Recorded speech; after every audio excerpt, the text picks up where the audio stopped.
Amen. Asseyons-nous dans la présence de Dieu. Pour ceux qui aiment l'histoire, je suis un fervent de l'histoire, des documentaires, etc. En 1945, la Première Guerre mondiale était terminée. Tiens, pour ceux qui prennent de notes, je vous donne quand même le titre de mon message, avant que je ne l'oublie. Le titre du message de ce matin, c'est « Que personne ne te condamne ». Dis à ton voisin que personne ne te condamne. Dis à ton voisin, dis-moi que personne ne me condamne. En 1945, la Première Guerre mondiale prenait fin. Il y a eu tellement de morts, tellement d'atrocités. Ce qui est assez spécial, c'est que l'homme a évolué technologiquement, mais son cœur n'a pas évolué.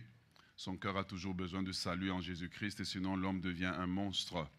Et la guerre s'était terminée, et les traités avaient été signés, les traités de paix, les traités d'alliance avaient été signés, mais sur une certaine île du Pacifique, continuait à se cacher un petit soldat japonais.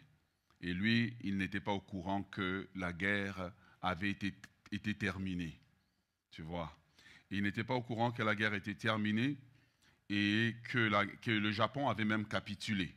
Et donc, 29 ans plus tard, en 1974, alors que la guerre était terminée, eh bien, ce soldat japonais du nom de Hiro Onoda, il a été retrouvé vivant sur une des îles de Philippines, donc une île déserte, et il portait encore son uniforme, son arme, et il avait encore ses ordres de mission alors que la guerre était terminée.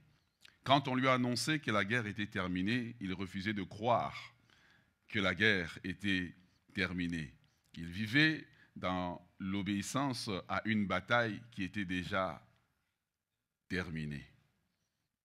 La tragédie, en fait, de ce soldat, c'est la tragédie de beaucoup de chrétiens qui ne sont pas arrivés à réaliser que Jésus à la croix a déjà tout accompli. Ils continuent à vivre comme ce soldat sur une île déserte de leur vie chrétienne, essayant d'accomplir des choses que Christ a déjà accomplies pour eux, ne réalisant pas que le prix a déjà été payé, ne réalisant pas qu'ils ont déjà été justifiés, ils ont déjà été sanctifiés, ils vivent sous des condamnations, sous des pressions que l'ennemi est en train d'exercer sur eux. Mais aujourd'hui, je suis venu déclarer à quelqu'un que personne ne te condamne. Attends, laisse-moi te le mettre en jargon que tu es habitué. Que les sorciers de ton village ne te condamnent pas. Augmentation des amen. Pourquoi ils vivent comme ça? C'est parce que lorsque tu n'as pas compris l'œuvre de la croix, ta vie chrétienne sera une vie chrétienne instable. Lorsque tu n'as pas compris l'œuvre de la croix, ta vie chrétienne sera une vie chrétienne dans laquelle on peut te manipuler. Lorsque tu n'as pas compris l'œuvre de la croix, tu vas vivre ta vie chrétienne non seulement en étant instable, mais c'est l'expression que l'apôtre Paul utilise, c'est l'expression ballottée à tout vent de marée, à toute forme de doctrine et de courant qui arrive.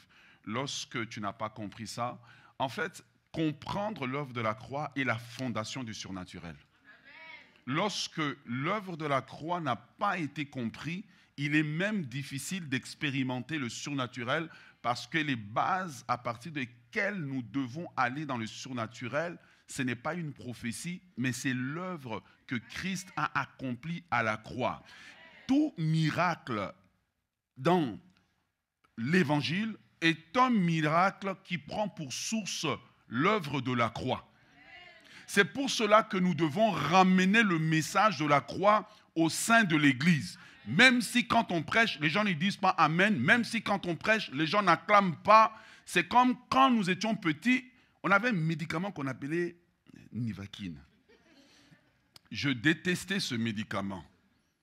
Et mon père avait la technique des catcheurs pour te faire avaler, ou on te le mettait dans ta nourriture subtilement. Les parents qui ont fait ça, vous devez vous repentir. Œuvre de manipulation, mais vous avez été sauvés. Donc nous pensons que ça a été abandonné. Ou on t'attrapait le catch, on te pinçait le nez, Et puis, l'autre parent, insertion, capsule, entrée dans le ventre, retirée et terminée. Ou si tu étais résistant, alors on allait, comment on appelle ça? Je connais le nom, tu le vois, donc, le truc là. Voilà. Et ceux qui ont subi ça, ils ont tous réagi, quoi. Voilà. Tu vois. Donc, aujourd'hui, ils ne comprennent pas ça, mais nous avons grandi avec des trucs comme ça, où tu te dis, mais ils devraient être sous arrestation, tous ces gens. Voilà. Mais tu vois, lorsque l'évangile n'est pas bien entré en toi, tu ne seras pas bien équilibré, tu ne seras pas bien assis. Tu vois, tu ne comprendras pas l'œuvre de la croix. Tu auras une idée de ce que c'est, mais tu ne comprendras pas et tu ne pourras pas être un chrétien stable, tu ne pourras pas marcher dans le surnaturel. Le surnaturel qui n'est pas attaché à l'œuvre de la croix est très dangereux. Parce que alors on commence à l'attacher à des hommes, on commence à l'attacher à des musiques, on commence à l'attacher à plusieurs choses. Mais mon but cette année ici, c'est de vous nous emmener, parce que quelqu'un se demande, mais qu'est-ce que ce message a à voir avec l'année d'élargissement? C'est de t'élargir dans la compréhension de l'œuvre de la croix. C'est de t'élargir dans la compréhension de Christ. C'est de t'élargir dans ta vie spirituelle, parce que sans ça, nous ne pourrons pas. Amen. Notre premier texte nous dit que Jésus était attaché à la croix. Et la Bible dit que quand il eut pris du vinaigre, et c'est ça même la fondation, c'est à partir de là que le surnaturel commence. Quand il eut pris le vinaigre, Jésus a poussé un cri, il a dit « Tout est accompli ». Et ce que j'aime, c'est que quand il a poussé ce cri « Tout est accompli », ce n'était pas un cri de défaite, ce n'était pas un cri amer, mais c'était un cri de victoire. Le « Tout est accompli » que Christ a poussé à la croix est le cri qui ouvre la porte à tous les bénéfices du salut. Le cri que Christ a poussé à la croix, tout est accompli, est le cri qui ouvre la porte à la guérison, est le cri qui ouvre la porte à la délivrance. Sans le cri, tout est accompli, tous les épîtres de l'apôtre Paul doivent être annulés. Comment peut-il dire qu'il nous a délivrés de la puissance des ténèbres et nous a transportés dans le royaume du Fils de son amour? La clé de ça retourne au tout est accompli. Tout commence à partir du cri de Christ que tout est accompli. Mon surnaturel, ma guérison, ma délivrance, ma restauration, mon bonheur, mon éternité prend racine à partir de 5, je pense que c'est 5 mots. Tout est accompli. 5 mots, voilà. 5 mots. Lundi, mardi, mercredi, jeudi, vendredi, samedi. Vendredi. 5 mots. Mais 5 mots qui emmènent, mais c'est merveilleux, hein, c'est 5 mots. C'est 5 mots qui représentent la main de Dieu qui va me chercher là où je suis et me retirer des ténèbres. Bien-aimé, la puissance n'est pas dans le prédicateur, la puissance est d'abord dans la parole qui est annoncée. Lorsque nous lisons les Écritures, elles deviennent chères, elles deviennent puissantes, elles marchent parmi nous, elles amènent la révélation, elles amènent la délivrance, elles amènent la transformation. Martin Luther avait raison de crier sola scriptura, de revenir aux Écritures pour mettre Christ au centre, parce qu'il est l'accomplissement des Écritures. Et quelqu'un acclame le Seigneur ce matin. Yes, quelqu'un acclame. Quand on te dit acclame, regardez, je vais t'expliquer. Vraiment, je vais mettre. Quand on te dit quelqu'un acclame le Seigneur, ce n'est pas acclame le prédicateur, ce n'est pas acclame la prédication, c'est acclame la parole. Amen. Jésus était à la croix et Jésus a poussé un cri, il a dit tout est accompli. Tout est accompli, a ouvert la porte à toutes les possibilités du surnaturel que nous avons, à toutes les possibilités que nous avons d'être guéris, d'être délivrés, d'être restaurés, d'être transformés. Tout est accompli, nous a donné la victoire sur le diable, la victoire sur le démon, la victoire sur son armée. L'apôtre Paul avait raison de dire dans Éphésiens chapitre 6 que de nous armer de toutes les âmes spirituelles, car nous n'avons pas à lutter contre la chair et le sang. Mais ce qui est merveilleux, c'est qu'à partir de tout est accompli, nous ne luttons pas à partir d'essayer d'avoir la victoire, nous luttons à partir d'un point de victoire, parce que tout a été accompli à la croix. Amen. Lorsque tu comprends ça, alors tu peux t'approcher avec Dieu, à Dieu avec assurance dans ton lieu de prière. Tu ne t'approches pas en essayant. Non, ce n'est pas essai-erreur, c'est assurance. L'assurance du salut produit l'assurance de la guérison. L'assurance du salut produit l'assurance de la délivrance. L'assurance du salut produit l'assurance d'une vie transformée, d'une vie victorieuse. Tout part à partir de tout est accompli. Le chrétien qui a compris les 5 mots que que Christ a prononcées. Tout est accompli et le chrétien qui vivra de victoire en victoire, de gloire en gloire, et le chrétien qui verra la manifestation de la main de Dieu. J'aimerais que tu cries avec moi, tout est accompli. Ah, dis le plus fort, tout est accompli. Le mot grec que Jésus utilise, parce que la Bible, le Nouveau Testament, a été écrit en grec, c'est le mot grec tétélestai. Tétélestai, en fait, quand Jésus le dit, il le conjugue dans un temps particulier. J'ai mon professeur de grec qui est là. Il a déjà son carnet de notes. Il le conjugue dans un temps particulier. Il le conjugue dans le parfait grec. Et ce qui est merveilleux, c'est que quand Jésus dit à la croix, tout est accompli, en grec, c'est un seul mot, tétélestai, qui veut dire une action achevée. Mais maintenant, ce qui est merveilleux, c'est que, vous avez ma définition pour tout le monde? Tétélestai dit, en grec ancien, signifie terminé, payé, accompli. Mais regardez ce qui est merveilleux. Tétélestai dit ceci, c'est une action terminée dans le passé, mais qui a un effet continuel dans le futur. OK. Maintenant, on retourne dans notre texte. Notre texte nous dit que Jésus a dit tout est accompli. Quand il dit tout est accompli, qu'est-ce qui est accompli? C'est la promesse de Dieu, premièrement, de la rédemption de l'homme. D'accord? Est-ce que vous êtes prêts? All right. C'est la promesse de Dieu de la rédemption de l'homme. Mais qu'est-ce que c'est que la promesse de Dieu de la rédemption de l'homme? C'est le salut. OK? Vous êtes prêts? Qu'est-ce que c'est que le salut? Le salut, c'est sozo en grec. Sozo qui veut dire la guérison, la délivrance, la restauration, la libération. Le salut qui touche l'homme complètement. Donc, quand Jésus dit tout est accompli, il dit que les promesses de l'Ancien Testament sont accomplies, mais il dit aussi qu'un temps de grâce est annoncé à nous qui étions loin de Dieu, à nous qui étions captifs, à nous qui ne connaissions pas Dieu. Un temps de grâce nous est accordé, non seulement pour entrer dans le royaume de Dieu, mais pour avoir tous les bénéfices du salut. Alors, retiens ceci. Quand Jésus dit tout est accompli, il ne dit pas tout est accompli seulement là. Il dit tout est accompli à partir de là jusqu'à ce qu'il revienne. Quand Jésus dit tout est accompli, ce n'est pas une action simplement d'un moment.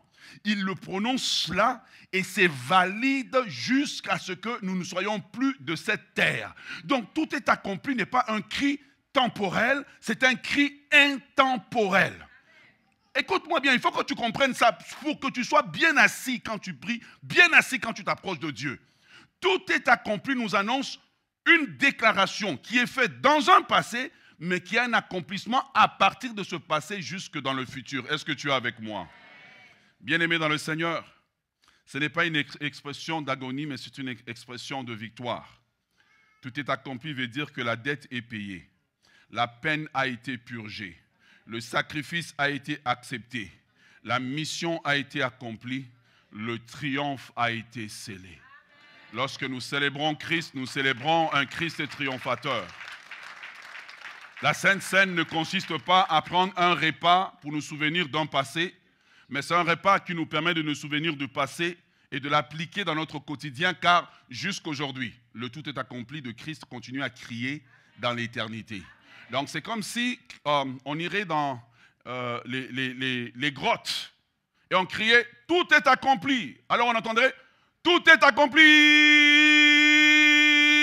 Le cri continue, mais c'est un cri qui a ses effets, qui sont continuels dans notre vie de tous les jours. Voilà pourquoi nous devons revenir à comprendre les Écritures pour éviter d'être des chrétiens toujours d'imposition des mains. Il faut toujours qu'on t'impose. Non, l'Écriture seule me suffit. L'Écriture, elle est vivante, elle prend chair. La Bible dit que la parole s'est faite chair. Elle a habité parmi nous. Lorsque je lis cette Écriture, que j'ai la foi que c'est la parole de Dieu, elle devient chair, elle devient puissance, elle devient délivrance, elle devient guérison, elle devient restauration. Oh yes! Est-ce que tu es avec moi? Mais essayons d'aller plus loin pour comprendre que veut dire tout est accompli. Ensuite, nous irons dans nos autres textes. Tout est accompli, nous pouvons le comprendre sur 4 niveaux. Le premier niveau, c'est le niveau sacrificiel. J'aimerais vraiment t'inviter à écouter. Ta vie peut changer à partir d'aujourd'hui. Ne mets pas ton cellulaire à jour ou ne va pas dans ton compte de banque, reste ici. Peut-être qu'il va être rempli pendant que tu écoutes. Le niveau sacrificiel. Premièrement, le niveau sacrificiel, ça veut dire quoi? Le niveau sacrificiel veut dire que dans le temple de Jérusalem, lorsque un agneau était emmené pour être présenté comme sacrifice, le prêtre devrait l'examiner. Quand le prêtre l'examine, this is so good. Quand le prêtre l'examine, quand l'agneau est parfait, sans défaut, sans tache, le prêtre doit mettre son sceau et dire « Tétélestai ». Ça veut dire que l'agneau est maintenant digne d'être immolé parce qu'il répond au standard de Dieu. All right, retournons maintenant à Christ. C'est là que tu comprends. Quand Pierre parle de Jésus, comme un agneau immolé, sans défaut ni tache, il était le véritable tétélestai. C'est pour cela qu'il est l'agneau qui peut ôter les péchés du monde, parce que le sceau, ce n'est pas le sceau d'un prêtre humain qui a été mis sur lui, mais c'est le sceau du roi des rois, du Seigneur des seigneurs, de tout l'univers, de celui qui est bon, de celui qui est parfait, de celui qui est juste. Il a mis le sceau sur lui. Donc, quand tu commences à comprendre la dimension sacrificielle, c'est là que tu commences à comprendre en fait la puissance du sacrifice de Christ à la croix. Voilà pourquoi ce sacrifice est valide, parce qu'il était l'agneau sans défaut ni tache, immolé, parfait dans sa sainteté. Dieu fait homme qui a pris notre place et le sceau de Dieu a été placé sur lui. Sans la dimension sacrificielle, toutes les autres dimensions de tout est accompli ne peuvent pas. Et donc, quand on pose le sceau sur lui du tétélestai, ça veut dire quoi? Il était l'agneau que Dieu attendait depuis la chute d'Adam. Et Dieu dit, et Jean-Baptiste avait raison de dire, voici l'agneau de Dieu qui ôte les péchés du monde. Donc le premier tétélestai, c'est Jean-Baptiste qui l'a posé. Je le reconnais. Le tétélestai prophétique. Et Christ passe son temps à accomplir les prophéties de l'Ancien Testament. Et il arrive à la fin de son ministère sans faute ni défaut. Le prêtre l'examine, il dit, tétélestai. Est-ce que tu es avec moi? Amen. Numéro 2.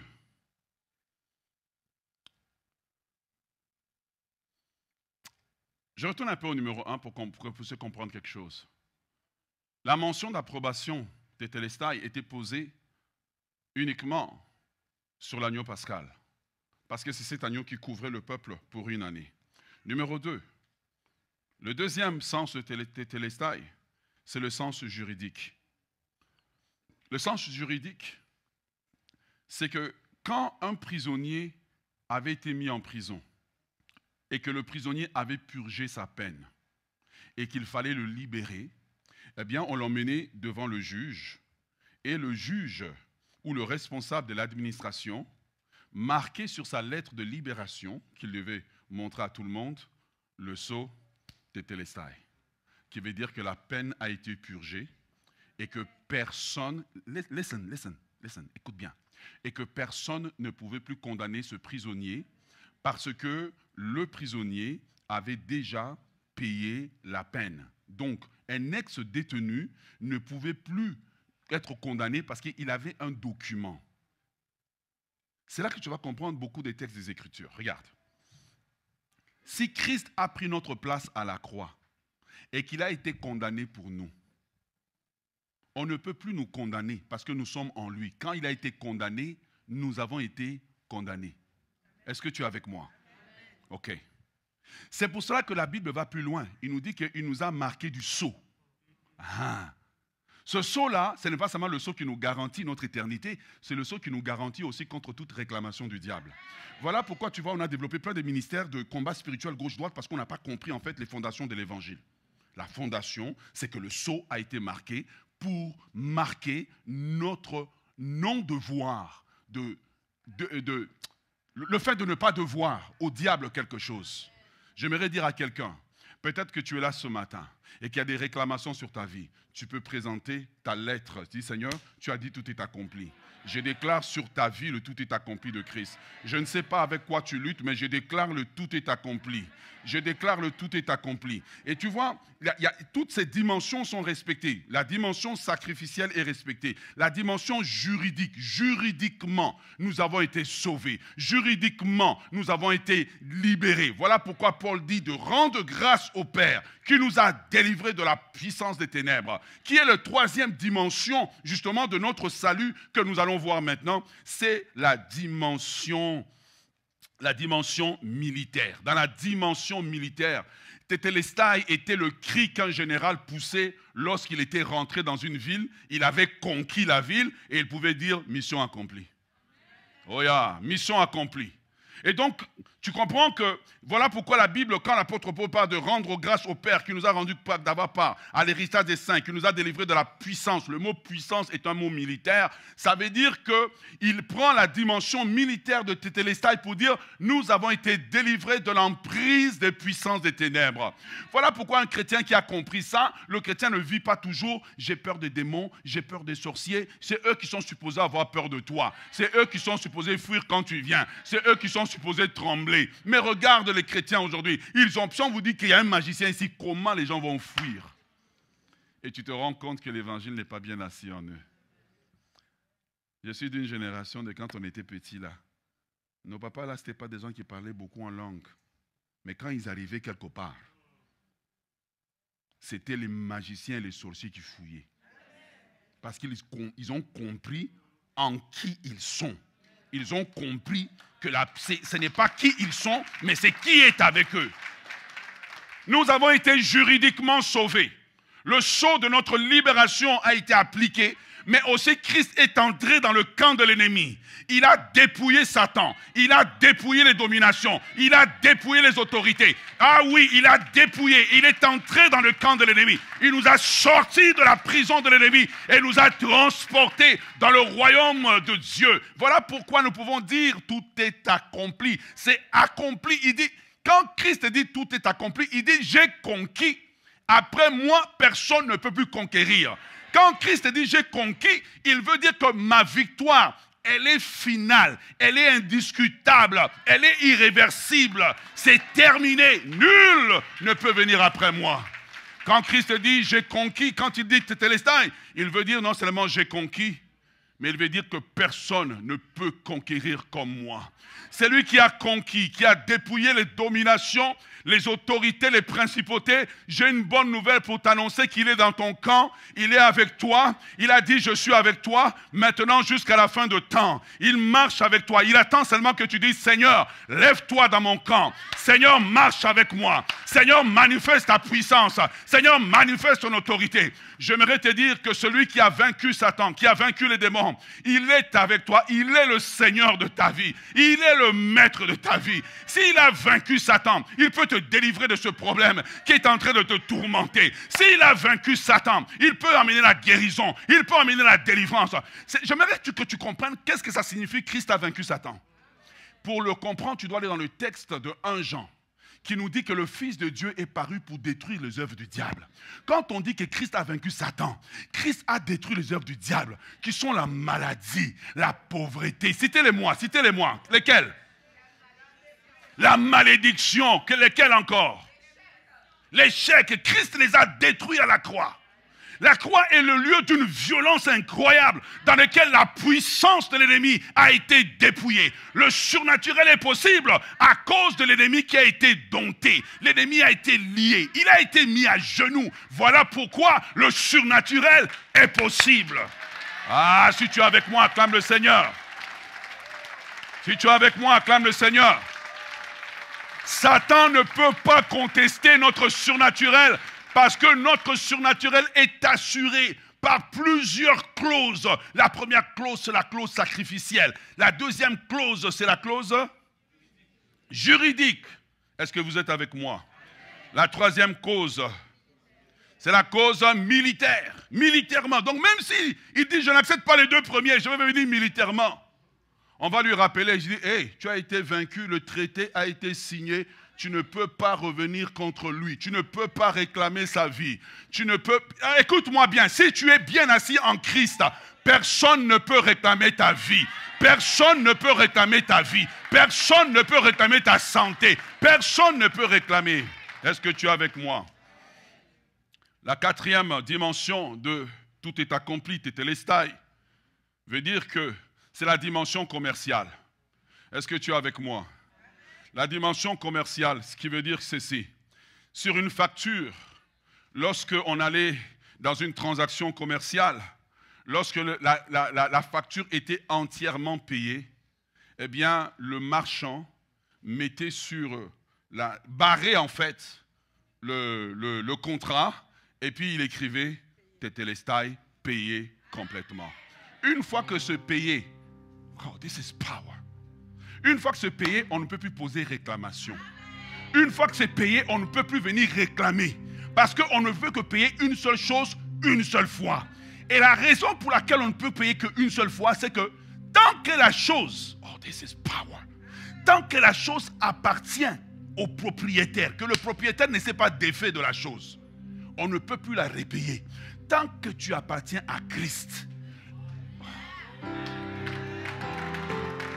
tant que tu appartiens à Christ, on ne peut pas te retirer de sa main. On ne peut pas t'arracher de sa main. On ne peut pas t'arracher de sa main. On ne peut pas t'arracher de sa main.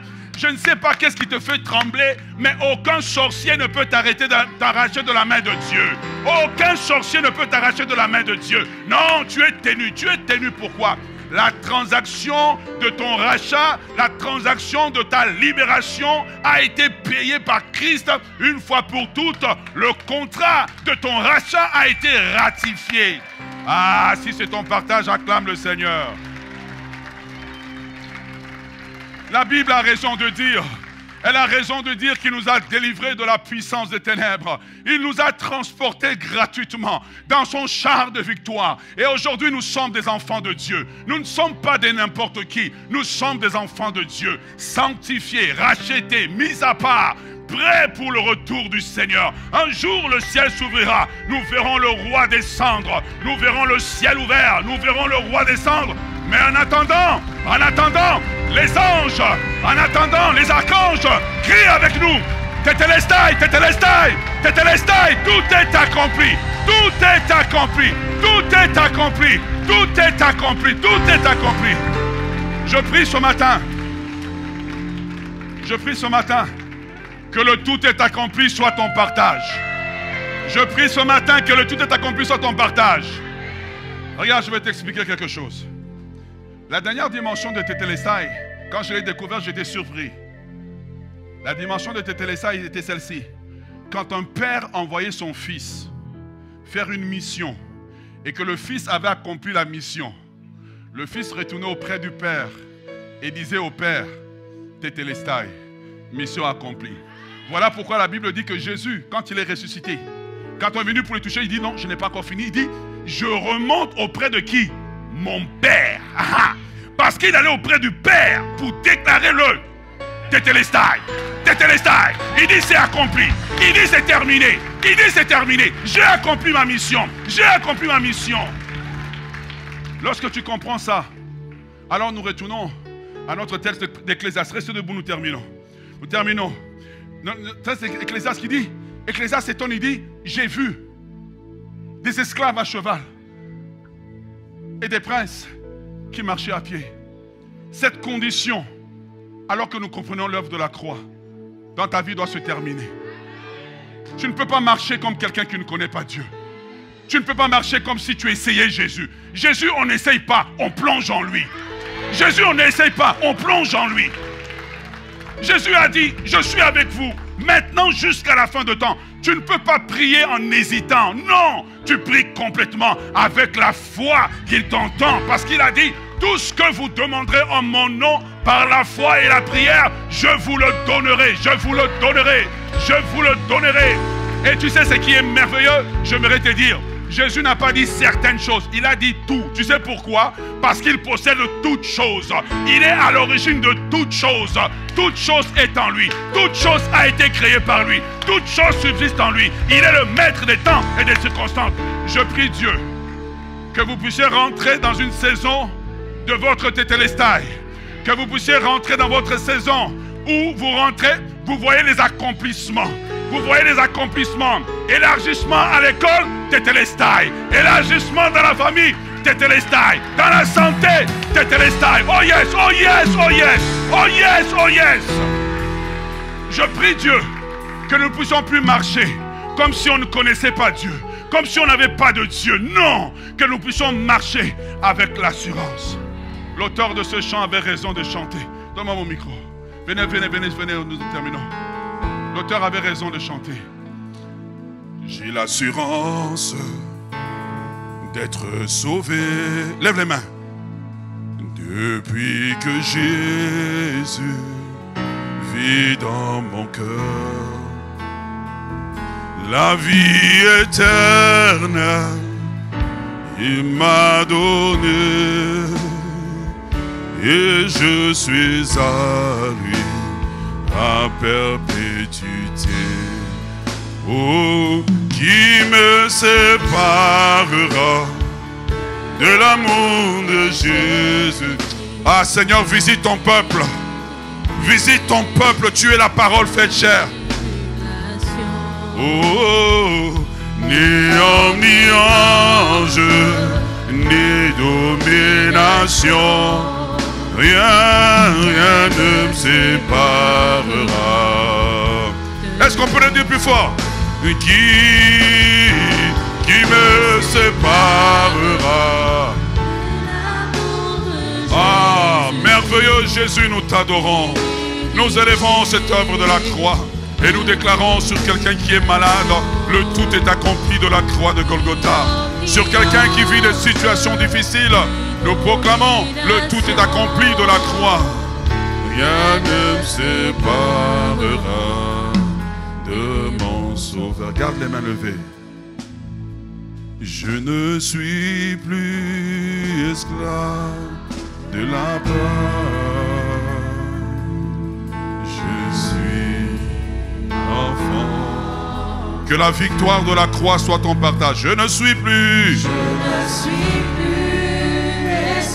esclave de la peur. Sois fortifié là où tu es. Qu'importe sur lequel tu fais face, que tu vives, le tout est accompli. Tu fends la mer et je peux la traverser. Ensemble de tout notre cœur. Et moi dans ton amour. Tu m'as sauvé. Alors, je veux chanter. Je suis. Tu fends la mer.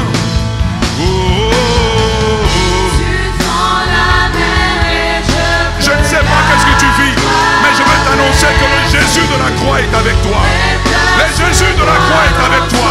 Le Jésus de la croix, il est guérison, libération, délivrance. Tu m'as sauvé. Alors je veux chanter. Je suis enfant de Dieu. Je suis enfant de Dieu.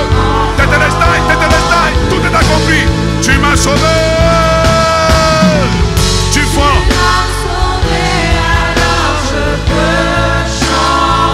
Je suis enfant de Dieu. Je suis enfant de Dieu. Je suis enfant de Dieu. Je suis enfant de Dieu. Je suis. Reprends ton assurance, la parole de Dieu, la vérité. Je suis enfant de Dieu. Je suis enfant de Dieu.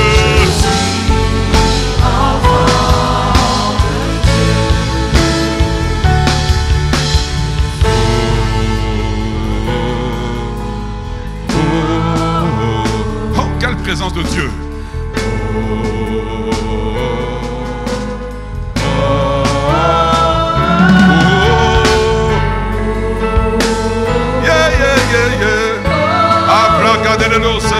Quelle présence de Dieu, quelle présence de Dieu.